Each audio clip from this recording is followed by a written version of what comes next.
నమస్తే. ఎలా ఉంది కూటమి ప్రభుత్వం? గతంలో జగన్ గారు ఉన్నప్పుడు ఎలా ఉంది, ఇప్పుడు ఎలా ఉందంటావు? కూటమి ప్రభుత్వం మధ్యతరగతి ప్రజల్ని మరియు ప్రజలందరూ చాలా ఇబ్బంది పడుతున్నారండి. ఇప్పుడు ఈరోజు జగన్మోహన్ రెడ్డి గారు ఇక్కడికి ముఖ్యంగా రావడానికి ఉద్దేశం ఏంటంటే మన స్థానిక ఎమ్మెల్యే మరి స్పీకర్ గారు అయినపతి గారు ఛాలెంజ్ చేయడం జరిగింది. కానీ జీవో కూడా పాస్ చేయడం జరిగింది అన్నారు. మీరు కనిపిస్తుంది మరి జీవో పాస్ చేయలేనప్పుడు మళ్ళీ చూపిస్తారని చెప్పేసి జగన్మోహన్ రెడ్డి వచ్చినప్పుడు కూడా మీరు ఇన్ని బారిగేడ్లో పెట్టవలసిన పని ఉంది, అవసరం ఉంది అని చెప్పి మీరు కూడా వస్తే మీకు కూడా జగన్ గారు చూపిస్తారు కదా ఇక్కడ క్లియర్గా ఎంత వరకు జరిగిందనేది. ఇక్కడ క్లియర్గా అందరూ చూపిస్తారు కదా. చూడడానికి వచ్చిన జనాలు చూపించిన జనాలు కూడా మీరు బారిగేట్లు పెట్టి నేను సుమారుగా తాండవ నుంచి వస్తాను. సుమారుగా నేను 10 బారిగేట్లు దాటుకొని కాలువలంట తుప్పలంట రావడం జరిగింది.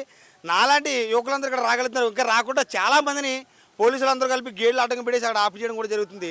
ఇది మీకు చూపిస్తారని వచ్చినప్పుడు మీకు ఎందుకు అంత భయం? మీకు జియో పాస్ వెళ్ళినప్పుడు మరి కట్టలేనప్పుడు మీకు ఎందుకు అంత భయం? చూపిస్తారని జగన్ గారు వస్తారు కదా, వచ్చి మీరు చూడొచ్చు కదా. చూస్తున్నారు మరేంటి అంటారు? అసలు జగన్ గారు ఉన్నప్పుడు ఐదేళ్ళు ఎటువంటి అభివృద్ధి జరగలేదు. ఇప్పుడు ఉన్నటువంటి కూటమి ప్రభుత్వం అధికారంలో అభివృద్ధి పదంలో నడిపిస్తుందని చెప్తున్నారు. అది చాలా ఆశ్చర్యప్రదమైన మాటలండి. ఈరోజు 17 కాలేజీలు జీవోలు పాస్ చేసిన మొట్టమొదటి సీఎం మన ఆంధ్రప్రదేశ్ స్థాపించిన కానీ మొట్టమొదటి జగన్మోహన్ రెడ్డి సీఎం గారు. 5 ఆల్రెడీ ఓపెన్లు అయిపోయి మిగతా అన్ని కూడా కన్స్ట్రక్షన్లో ఉన్నాయి. 50% కూనాయి, 30% కూనాయి, మిగతా కూడా నిర్మాణ క్రమంలో ఉన్నాయి. అది ఆల్రెడీ కళ్ళు తెరుచుకొని పసుపు తీసుకొని కళ్ళు తెరిస్తే పసుపు నాయకులు అందరూ కూడా క్లియర్ కనపడతాయి. ప్రతి నియోజకవర్గ పరిధిలోని ప్రతి పార్లమెంట్ పరిధిలోని ఒక మెడికల్ కాలేజ్ అనేది నిర్మాణంలో ఉంది. ఆల్రెడీ 5 కాలేజీలు ఓపెన్ చేయడం కూడా జరుగుతుంది.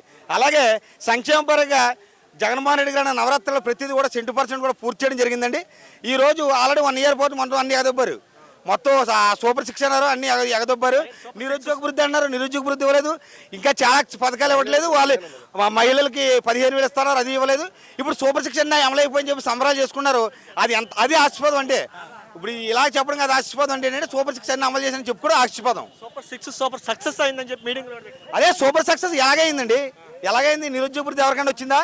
నిరుద్యోగ వృద్ధి ఎవరికైనా ఇచ్చారా? నిరుద్యోగ వృద్ధి ఇచ్చారా? అలాగే నీకు 15,000 అన్నారు.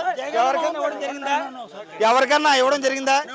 ఎవరో మహిళలకు 15,000 ఇస్తున్నారు. ఆడపిల్లలు ప్రతి ఇంట్లో ఉన్న ఆడపిల్లలందరూ కూడా 18 దాటిన మహిళలందరూ కూడా 15,000 ఇస్తున్నారు. ఎవరికైనా ఇవ్వడం జరిగిందా?